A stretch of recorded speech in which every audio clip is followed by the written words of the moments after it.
Good afternoon. Let's go ahead and get started. So I want to be sure we have time at the end for questions. So we'll move right ahead. Welcome to Preventive Medicine Grand Rounds, Piper Seminar / Epidemiology Departmental Seminar. A lot of co-sponsors for this wonderful presentation. So I'm pleased to welcome today Dr. Andres Villaveces, who is Senior Scientist of Special Surveys and Prevention Initiatives Branch of the Division of Violence Prevention at the National Center for Injury Prevention and Control at the CDC, which he's actually been at just since January. And before that was at the World Bank. He's a native of Bogota, Colombia, has been a global public health leader for many years, working on injury and violence prevention strategies. And at the CDC, he's coordinating the Violence Against Children surveys in Latin America. He earned a medical degree at the, I don't know how to pronounce this. Colombian School of Medicine. Colombian School of Medicine in 1991, a master's in public health from Emory University in Atlanta in 1996, and his PhD in epidemiology from the University of Washington in Seattle in 2000. So we actually overlapped there. Previously, he worked as Senior Violence Prevention Specialist at the World Bank, where he coordinated a global knowledge platform on violence prevention and conducted research on violence in the built environment in Latin America. He also worked as a behavioral and social sciences researcher at the RAND Corporation, working on transport injuries as well as international drug policy, and was also a faculty member at the Department of Epidemiology at the University of North Carolina, Chapel Hill from 2006 to 2012, overlap there with Kiro. His work has included the evaluation of policies aimed at controlling concealed carrying of firearms, the effect of alcohol restrictions on the incidence of homicide, and improving transport safety, including the effect of alcohol-related laws on fatalities. And also worked as a clinical scientist in quality of care at the Geneva University Hospitals in Switzerland. You are not anywhere near old enough to have done all this. At the WHO, he developed and co-authored the TEACH VIP, Violence Injury Prevention Curriculum, addressing violence and injury prevention, which has been used in over 70 countries. He's also co-authored book chapters, policy documents, and peer-reviewed publications on violence prevention, injury surveillance, firearm mortality, occupational injuries, transport safety, and quality of care. So please welcome Dr. Villaveces. Thank you. Thank you very much. Well, I appreciate it. And I'm very, very happy to be here. Thank you very much for the invitation. I'm going to talk a little bit about a global perspective of violence prevention. There'll be some information throughout the presentation on what is the burden of injuries, of violence-related injuries globally. We'll talk a little bit about data, how it's used, etc., and about different strategies for interventions. And then finalize with an example on how one can use science to actually change policy and change the health of individuals for their benefit in relation to this topic. We'll start with a definition that the World Health Organization uses: the intentional use of physical force or power, threatened or actual, against oneself, another person, or against a group or community that results in a higher likelihood of injury, death, psychological harm, maldevelopment, or deprivation. Very convoluted definition that encompasses a whole lot of outcomes and exposures that is expressed in this type of typology of violence that has been agreed upon by different experts and institutions, and which the WHO sort of has as a sort of operational definition. It is indeed not as separate as you can see there. It's expressed like that for clarity purposes, but a lot of the risk factors that are common for different forms of violence are shared throughout the lifespan. So violence can be expressed in physical, sexual, psychological nature, or through deprivation and neglect throughout the lifespan, through groups or to individuals in the family, outside of the family, in the community, or self-directed as expressions of self-abuse or suicidal behavior. So how big is this problem in the world? When you think about the three large diseases, infectious diseases that are affecting the planet: HIV, tuberculosis, and malaria, which are pretty big, and you compare it with the burden of injuries, you see very clearly that overall injuries are way much of a bigger problem. They're a huge problem globally. When I say injuries, I talk a lot about not only intentional injuries, violence or suicide, but also unintentional injuries. So when you divide it, you can see that by far some of the unintentional injuries, like road traffic injuries, are bigger. But nonetheless, suicide and homicide constitute a really big part of the problem. Suicide being a bigger part of the problem globally than homicide. And you can see there in the graph that it disproportionately affects more women than women are affected more by suicide comparatively than homicide. Obviously, men are more the victims, etc., but it's a big burden on women also. If you divide it in a different way, you can see that globally it claims a lot of lives. We're only talking about mortality here, not non-fatal injuries. We're not talking about unreported injuries. Obviously, we're just talking about the tip of the iceberg here. And so you can see that intentional injuries, violence, are about 29% of all injuries. But clearly you can see that suicide is the biggest problem, followed by interpersonal violence, the violence that occurs in the home, in the community, not war, not what we hear in the news. War is really a very, very small part of this problem. Who does this affect mostly? When you look at the leading causes of death, if you concentrate not on the words but on the colors, look at the red cells. The red cells are causes of mortality in the U.S. You will see that, the colored ones are injuries, but the red ones are actually homicide. The green ones are suicide. So you see that it's a problem that is limited to age groups of from 1 to 4 to 25 to 35 years old. So it's a problem that affects mostly younger populations. When you look at it globally, again, look at the gray or the red cells, it also affects younger populations. So it's a problem that is considerably affecting younger populations. When you survive an injury and you are disabled for a really long time, that puts a lot of health, social, and personal costs. If you are disabled because you are young, you will either shorten your lifespan or live a long life with a huge disability problem. It's a very big problem from economic perspective, social, individual perspective.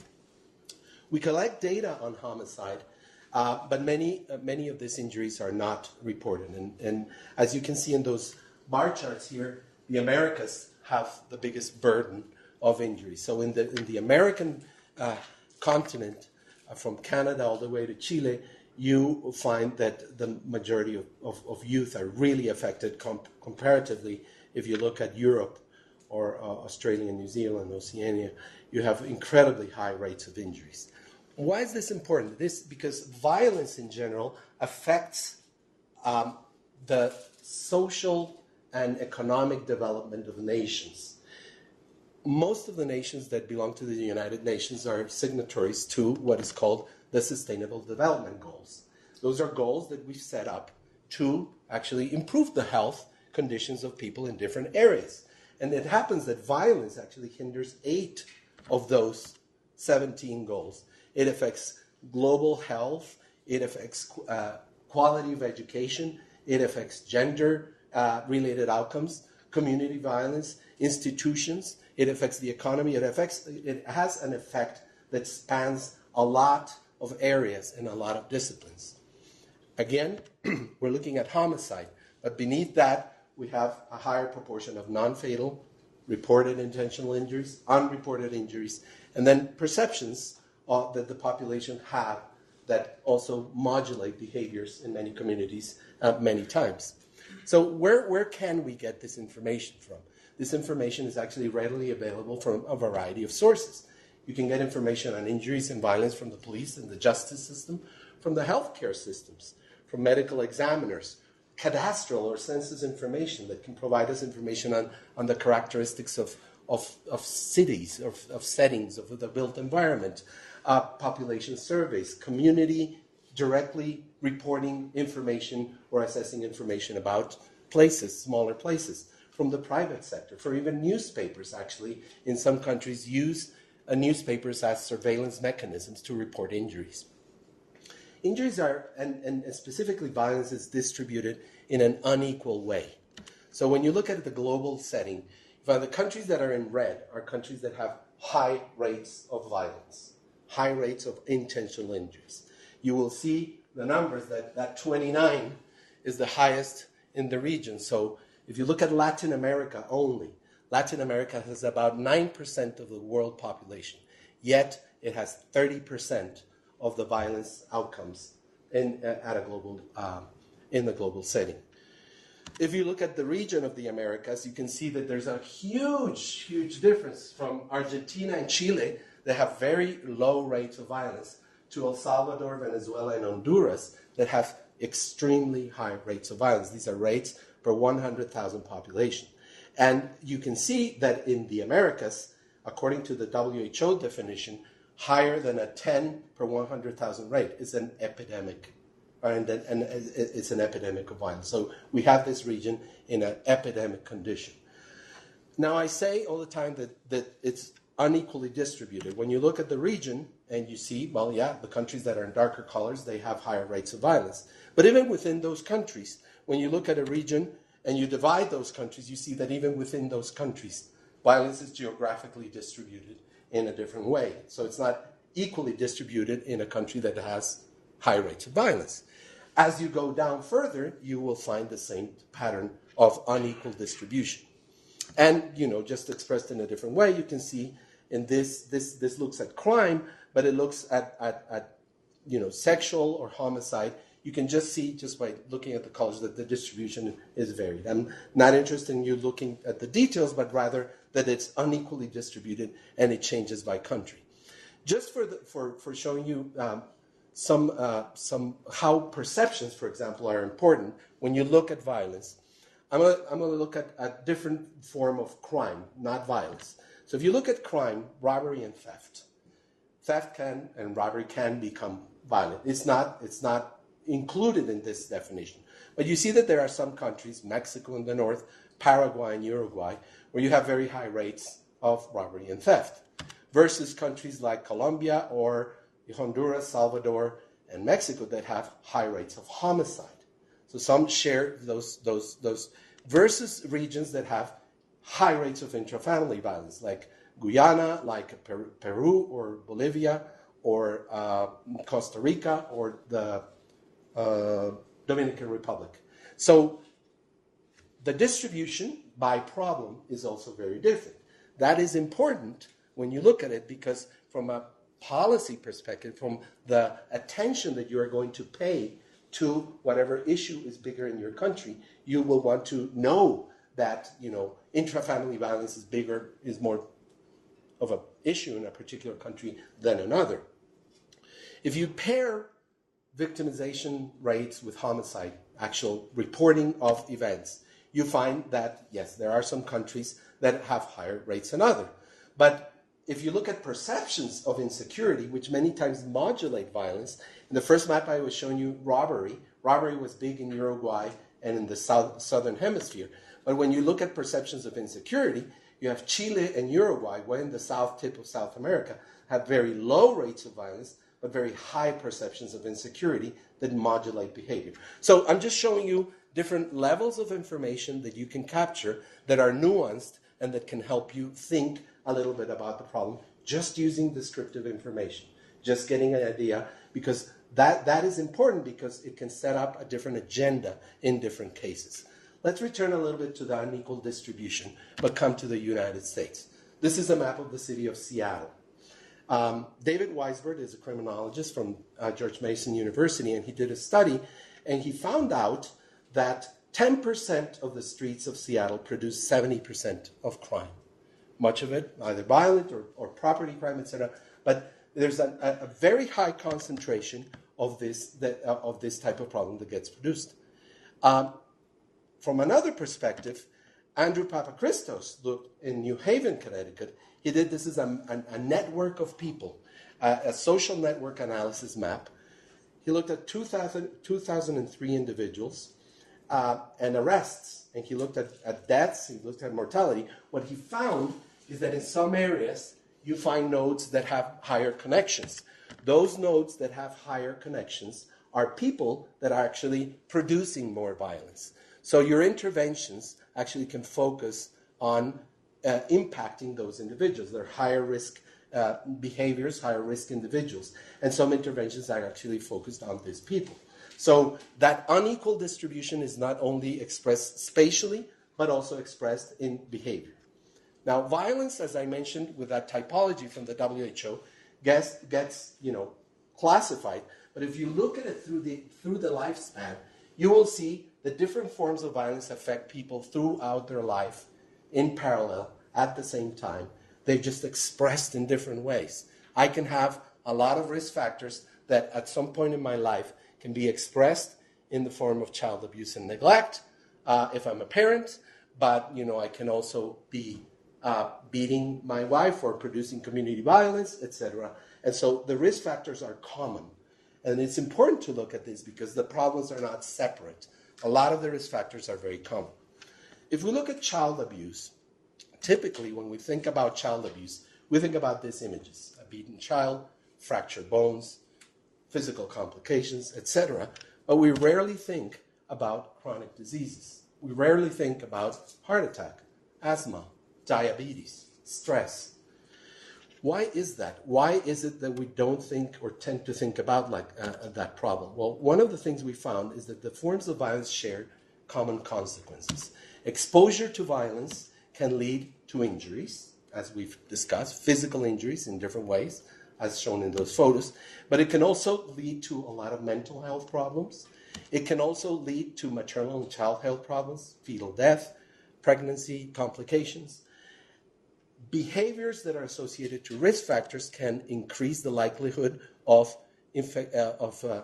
sexually transmitted infections, multiple partners, consumption of alcohol and drugs, and those over time can lead to a lot of chronic diseases. I am just looking at health here, and you can see that exposure to violence is linked to all of these outcomes. But I could look very well at education.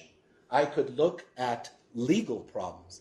I could look at employment problems, and I would still find a tree or some similar sort of set of diagram that produces a lot of negative consequences because of violence.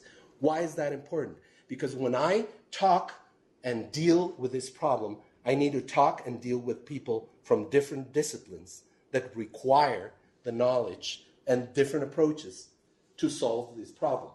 That's an advantage, but it's also a difficulty over time. It's hard to get a bunch of people that think differently, that come from different disciplines, that speak different languages, even though it's the same problem, to work together. But it is necessary. And in fact, evidence shows that when that is done, you get the best results.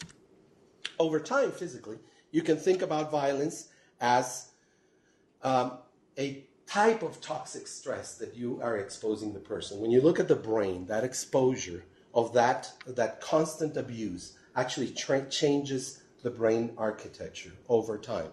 High-risk behaviors, it leads to behaviors that are learned or physically changes the architecture of the brain and then leads to problems in adulthood. Some studies, controversial, some talk about early aging. Some studies say yes, it can be associated. Some studies say no, it cannot. What we do know is that when you look at brain images, you actually find that there are differences in the activity. In a functional MRI, you can see the differences of an affected brain of an abused person. They have lower activity in some areas. Those experiences are modulating the way the connections in the brain are being formed and eventually are producing a type of maldevelopment that has actually physical consequences.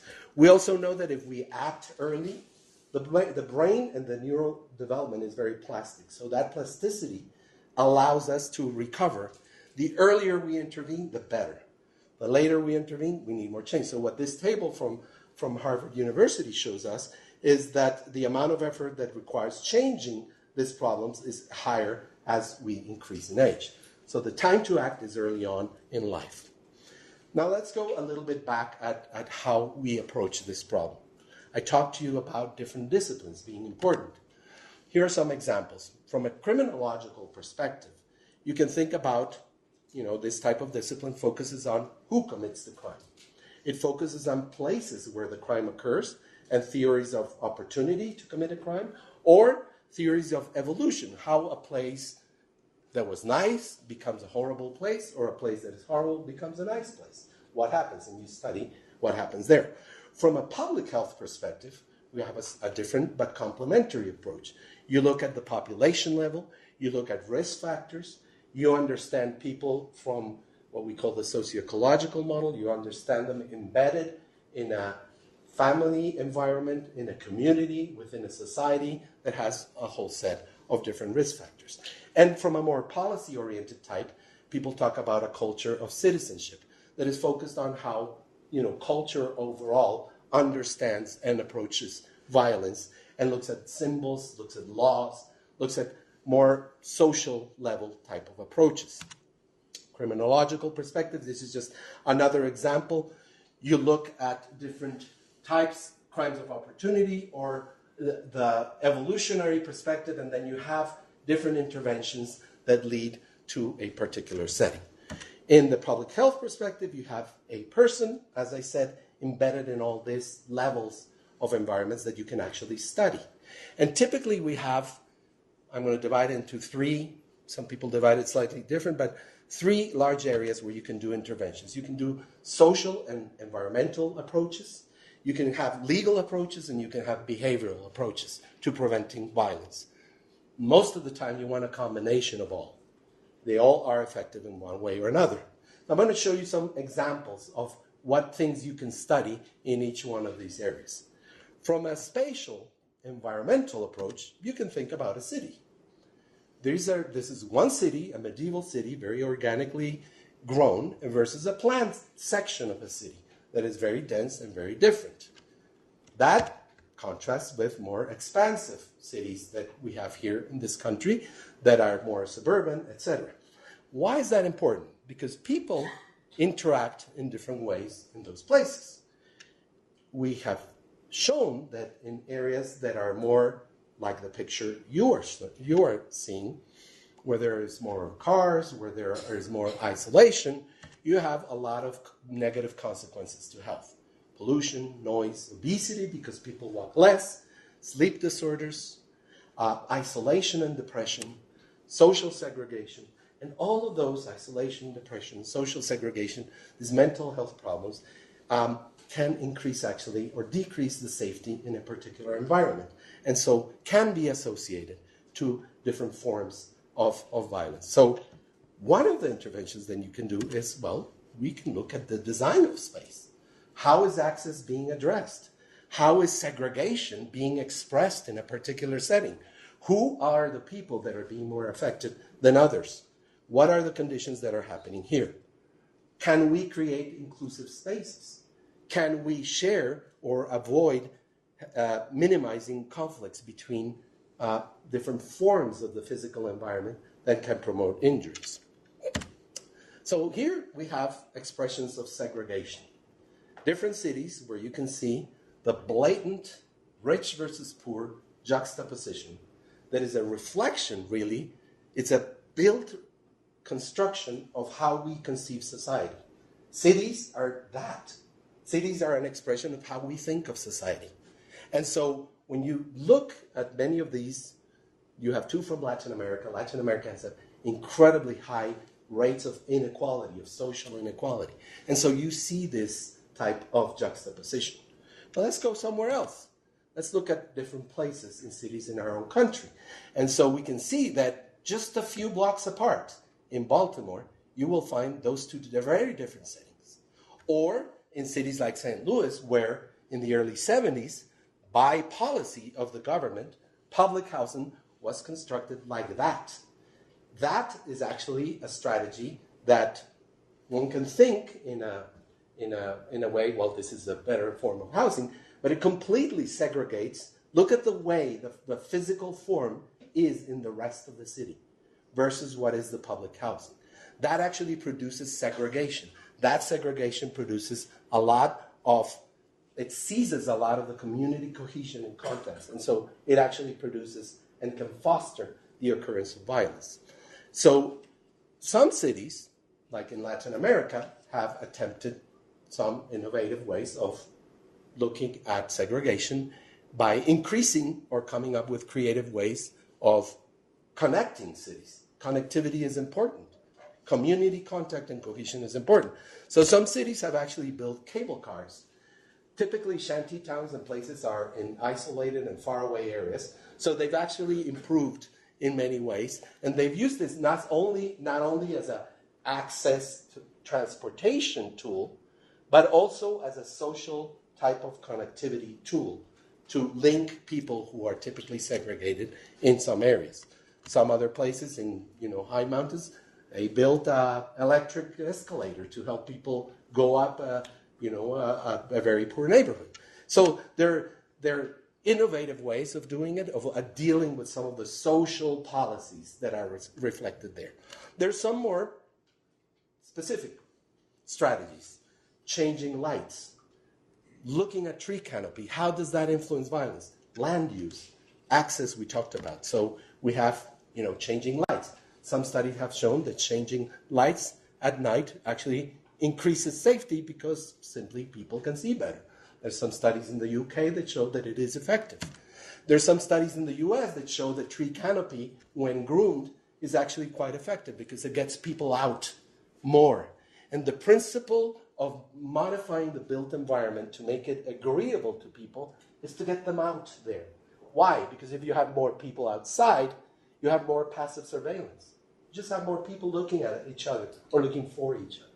And so you have less crime. Well, we talked about access. You have to also think about maintenance sometimes. And then you have approaches that look at actual design.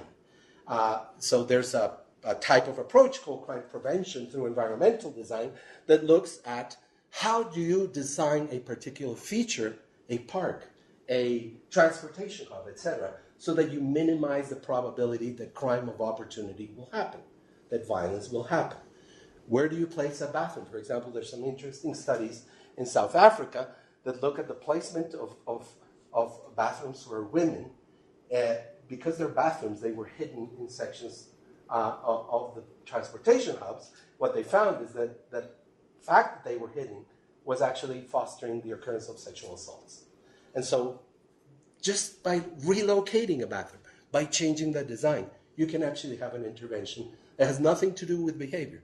You're just altering the physical environment to promote that. Legislation has been used also as a tool. We've found out through studies done here in the US and elsewhere that when you have mixed land use, basically commercial, residential, you basically have more people in the street all the time. At residential-only places, you have people at night mostly, on weekdays. In commercial areas, it's the inverse. In mixed land use areas, you have people all the time. And so at some point, there's a curve where the density of people outside in a mixed land use area reduces crime. So by design, you can alter that. Obviously, you have environments of all sorts of types, environments that can look better, like the ones that you see here, or more chaotic, like the ones that you see on the other side, or environments that are really, really ugly, where you wouldn't want to walk there. So the physical appearance of the environment fosters that presence or absence of people.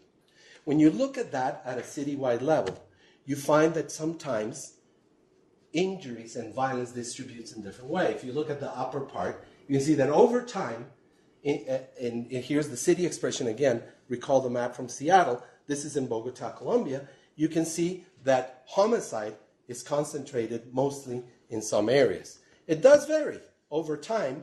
This is a month-by-month change. You can see that this type of hotspots change over time, but they do tend to concentrate. And so this type of analysis helps you look at what the features are. What are the social characteristics, but what are the physical characteristics also of the built environment there? And you could look at different forms of crime here, and then you can see, well, some areas are affected by all forms of crime. Some other areas are just affected by property crime or by homicide or by assaults. So you can do things in different ways, just using descriptive information. You can also look at, well, how big are these hotspots? And if you do some analyses, you can look at the spatial distribution, and you find But typically these hotspots are small. They're very small. And so from a public health perspective, if I'm a city planner, if I'm a mayor, well, it's interesting to know that they're small areas because my investment is going to be small. What the temporal correlation shows there is that if they're bad, they last for a really, really long time.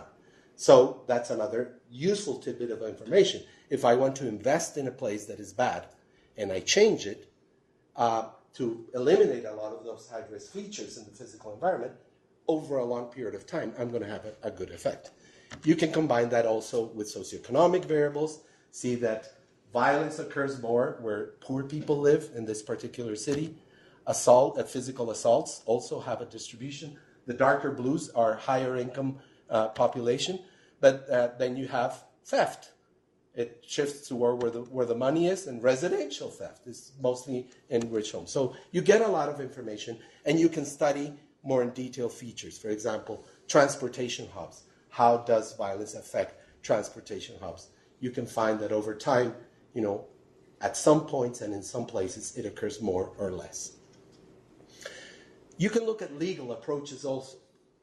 Here's a map of the District of Columbia.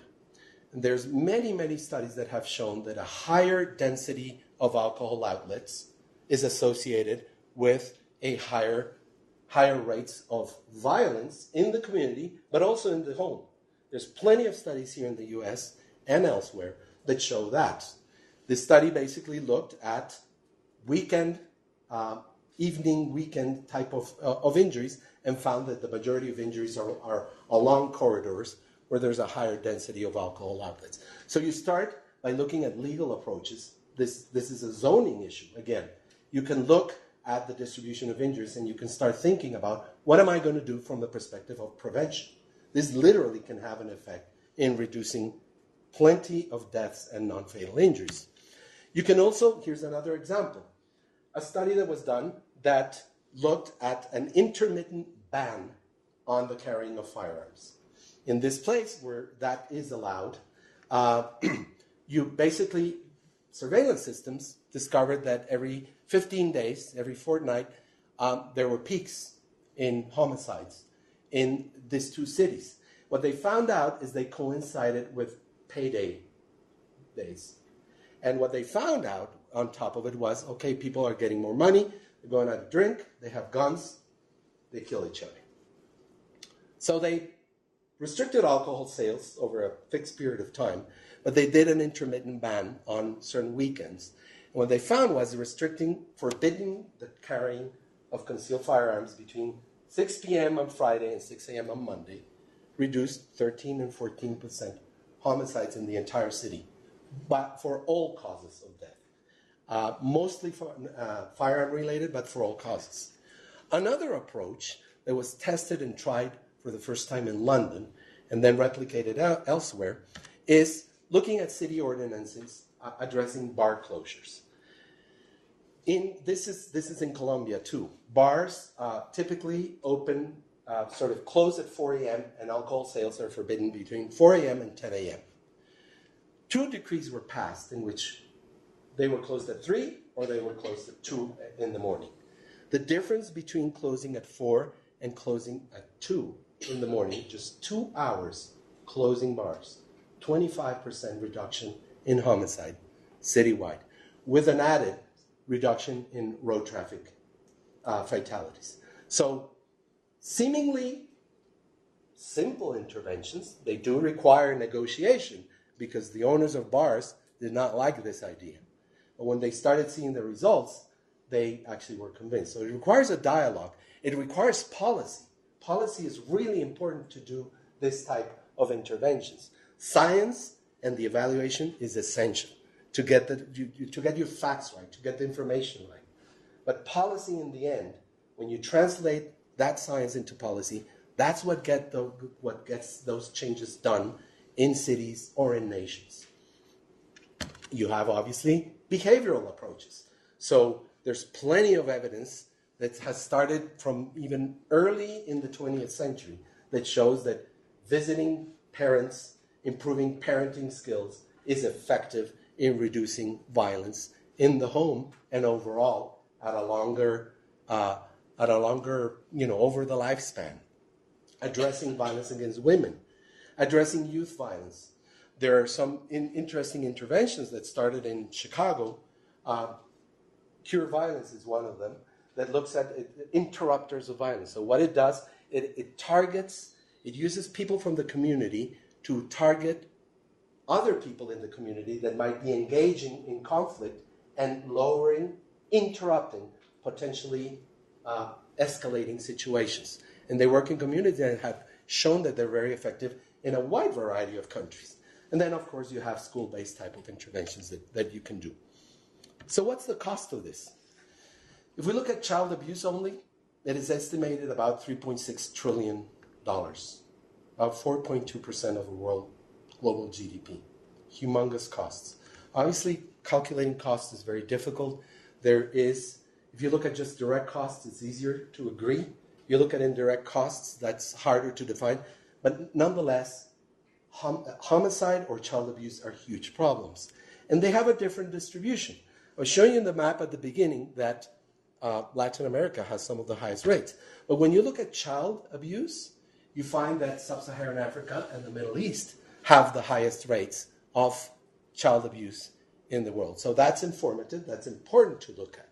If you look at non-fatal violence against intimate partner violence or non-fatal intimate partner violence, also incredible cost with a similar distribution. If you look at your investment, when I invest $1, how much do I obtain? One of the things that we found is that if you invest in terrorism and civil war, you obtain this benefit. It's a very small benefit. If you look at reported sexual assaults, the reporting is very low. So your investment gets low gains because the reporting is low. But if you look at homicide, interpersonal, the violence that occurs in the community, you have a much better outcome or gain if you do interventions to prevent it. And if you address violence in the home, you get the best return for your investment. So the best area where you can act is there. Here it's translated in dollars. If you put peacekeeping troops in a place, for every dollar that you invest, you get 5 back. If you prevent physical assaults in the home, you get 17 back. If you prevent child abuse, you get $11 back. And, well, these others are probably high, but not calculated at this point in an accurate way. So it's good, it's really desirable to intervene and to act early on in life. It lasts, it's better for the brain, and it's more effective when you do it. How do you do it? Well, you need, whoops, that's a surprise. Okay, so you need obviously a type of approach that involves multiple sectors. In doing that multi-sectorial approach, you need to incorporate multiple institutions that work. We were talking about how important it is to look at institutions that exist. How are they responding? Do institutions that exist in a particular government respond properly to the demands of population? I think it's going to crash if I update. Yeah, can you see it there? No, you're not seeing it. There it is. No. Oh, there it is. Okay, so you have surveillance systems, you have national policies, you can have municipal plans, but you need also strong judicial and justice systems, and you need to address risk factors. So when you look at this problem from different angles, you can study risk factors, but you cannot study the law. You can study institutions. How did they respond? It is essential that you combine all of these elements to be effective in preventing violence. You can have typically municipal work. When you work at the city level, it's actually more effective than when you work at the national level. Why? Because cities have more control of what they can do, and they can actually work with more sectors. They typically do that on a daily basis. So it's easier to work, but it's easier to produce evidence, and in fact, that evidence is important. Cities like New York now, for example, is asking cities like Sao Paulo to teach them how to do prevention of injuries and violence, because they have done it in innovative ways. So we can learn a ton from different other countries, as they can learn from us. But the driving part is the multi-sectorial approach. I'm going to give you an example, and then, so you can do a lot of things. You can do improvement and standardize indicators. If you want to do comparison, well, you need to define things in a better way. You can look at governance mechanisms. A lot of this sounds soft if you are very focused on science, but it is essential. There are strategies. There are useful, efficient, and proven effective strategies where when you combine all this capacity building with working with policymakers, with basing what you recommend on evidence based on good methodologies, you can actually do interventions that you can evaluate and you can show whether they are effective or not. That actually has good economic implications. If you're putting a bunch of money in something that doesn't work, well, you're throwing the scarce resources that you have. So it makes a lot of sense from that perspective too. I'm going to give you an example of one of the things that we're doing right now at the Centers for Disease Control. We're looking at the Violence Against Children surveys, the acronym VACS. It's a national household survey, 3-stage cluster sample. We're looking at asking children and young adults, adolescents, between 13 and 24 years of age, their retrospective experiences, their life experiences on physical, sexual, and emotional violence. But we're working with different institutions within government with this multi-sectorial approach, because what we want is not to learn about the problem. We obviously want to learn about the problem, but we want to use the data to change policy. That's called implementation research. We want to do that. There are actually mechanisms of research and disciplines where you learn, well, how do you, knowing that that works here, how do I do it right in this other place? How do I do it right under this different legal framework? Can I do it? What do I eliminate? Etc. So this is an endeavor that seeks to do that. It describes the magnitude of violence. It examines the health consequences and it identifies different risk factors, as well as guides prevention and policies. And the structure usually has a lead government agency working with a bunch of international institutions, as well as U.S. government, some examples there, but also civil society and the academic institutions who help guide a lot of the knowledge, the methods, the analysis. And then the information is used not only as an advocacy tool and a space for talking about the problem, but also to affect policy change. This effort has been conducted in several countries so far. The ones in red, it's where it's being done. The ones in blue, it's where it's being conducted at this point, at this moment. And there are some countries that are repeating these efforts. What have we found so far? We have found that girls and boys experience very high rates of sexual violence prior to age 18. 38% of girls in Swaziland experience sexual violence before age 18. You find that it's mostly a problem that affects women over men, but it affects certainly both at very high rates. More than 1 in 4 girls, their first sexual intercourse was unwanted. If you look at the country that reported the least, it's almost a quarter of the population of females that had that experience. If you look at the other one, well, it's half. Terrible, very high rates. This is what these surveys can do that surveillance systems only based on reporting cannot do.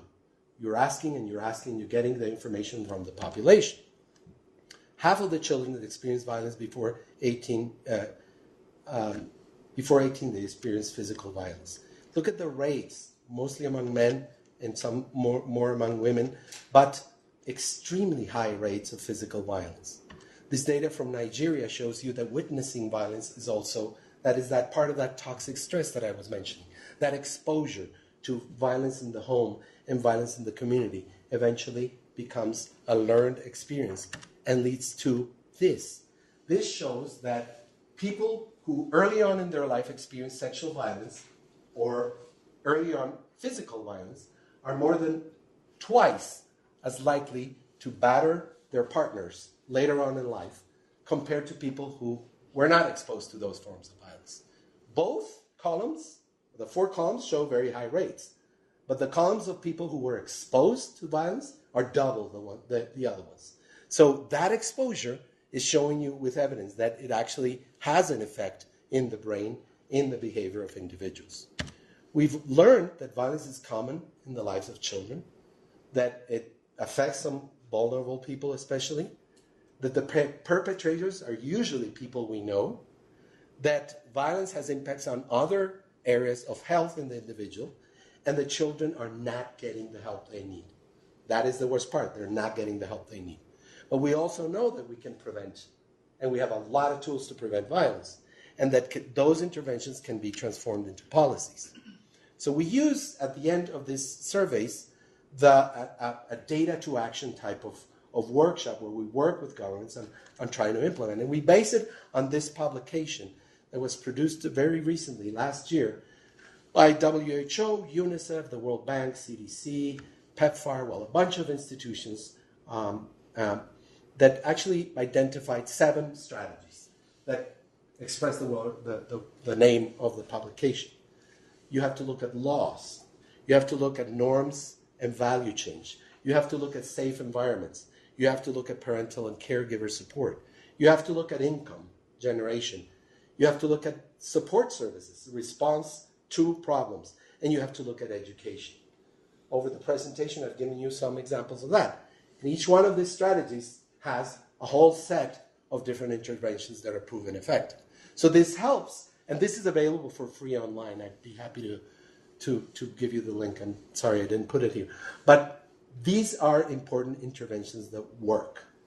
Key message, you gotta work with multiple disciplines, multiple sectors, rely on data of high quality. You have multiple sources of data that are available that you can integrate.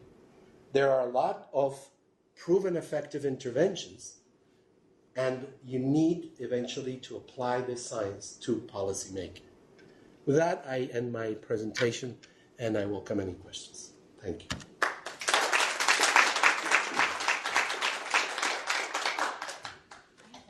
Is there a reason why in Swaziland only girls were included in the survey? Oh, yes, sorry, I omitted that. That was the first Violence Against Children survey that was done, and the government requested that it only be done among females. So that was the only reason. Later on, they have been implemented among both males and females. Yes? I'll put that comment. I don't know if this is true or not, but I have a friend who was in the Peace Corps in Swaziland, and there was like a huge, they still had the myth that was perpetuated that virgins essentially would cure HIV.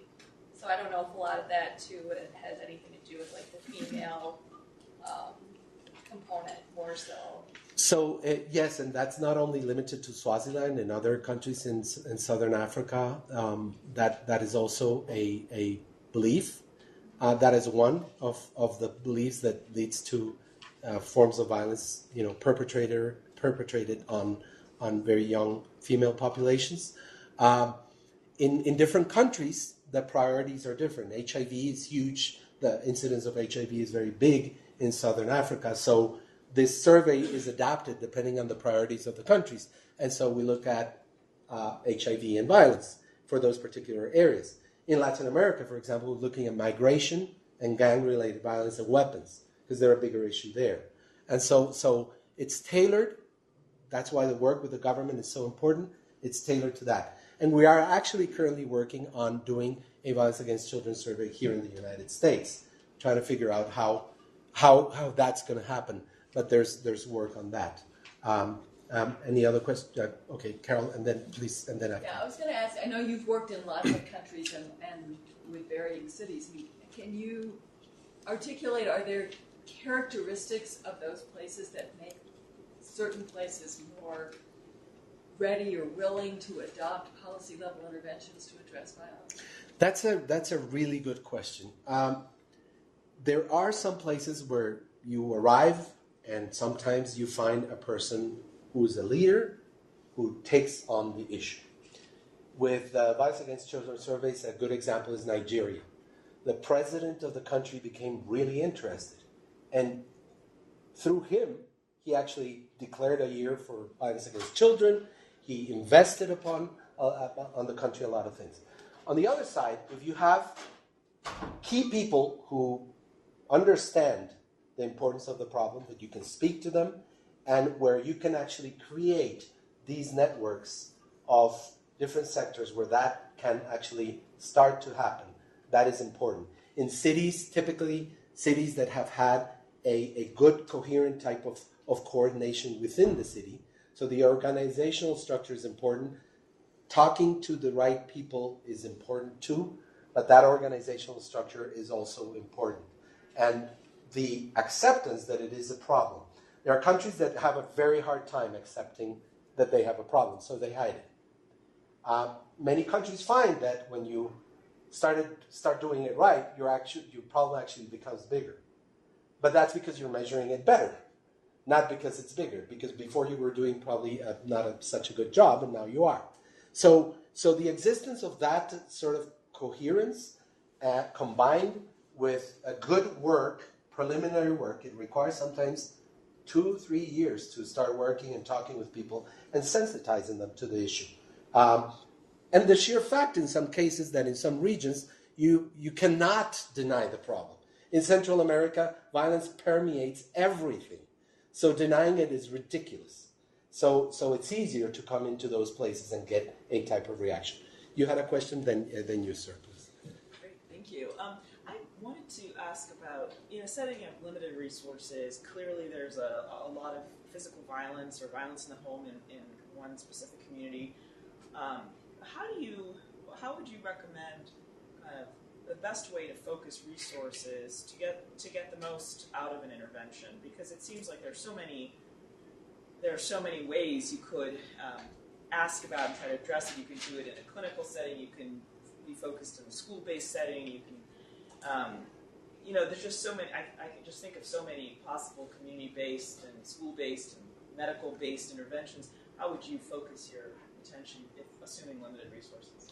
That's a really good question. So many times, who decides that? I mean, if I come to a particular place, I can make recommendations. In the end, the people who are in that particular place are the ones who are going to decide. So that's the first premise I have to have, is they know their priorities. So they will decide that, and that's an important variable to consider. If I have a pool of interventions that I know are effective, it's really a negotiation type of approach. Well, what do you think? I mean, when the states here in the U.S., there's a really interesting study that was done on traffic injuries, actually, where 6 proven effective interventions were given, and the costs were calculated. It's a tool that the states use. Based on the cost, the states calculate, well, I have all this pool of things, which one is better for my state in this particular case? That's one way of doing it, based on cost. Sometimes it's political only. Sometimes it's, we think, a recent event happened in schools, we're just going to focus on schools. Or something happened in the transportation system, where violence against women was a huge issue, we're going to focus on that. So the immediacy, the political immediacy drives that too. The contextual part, but one can play, where one can play a role is in actually helping those policymakers do the right interventions. Because there are a lot of interventions that you could do that are not useful. So trying to steer them in implementing interventions that are good ones is really, in the end, what matters. Later on, you can work on, well, maybe this one would be better or other. And at the same time, you find out that in countries, there are a lot of people doing a lot of things in parallel. If I go to El Salvador, I will find that, the UNDP is doing something, that the government is doing something, that the university is doing something, and maybe one is doing something at the clinical level, the other one at the community level, and the other one at the national level. So, but the key point here is translating the knowledge of what works into a policy action. And that requires an engagement, a direct engagement with policymakers early on. Yes, sir. I was going to say, I think we actually have to cut off. Can just one last question, if you don't mind? I'm sorry. It's like concerning the effect of violence in the brain. The slide you had early on, they talked about the brain. Yes.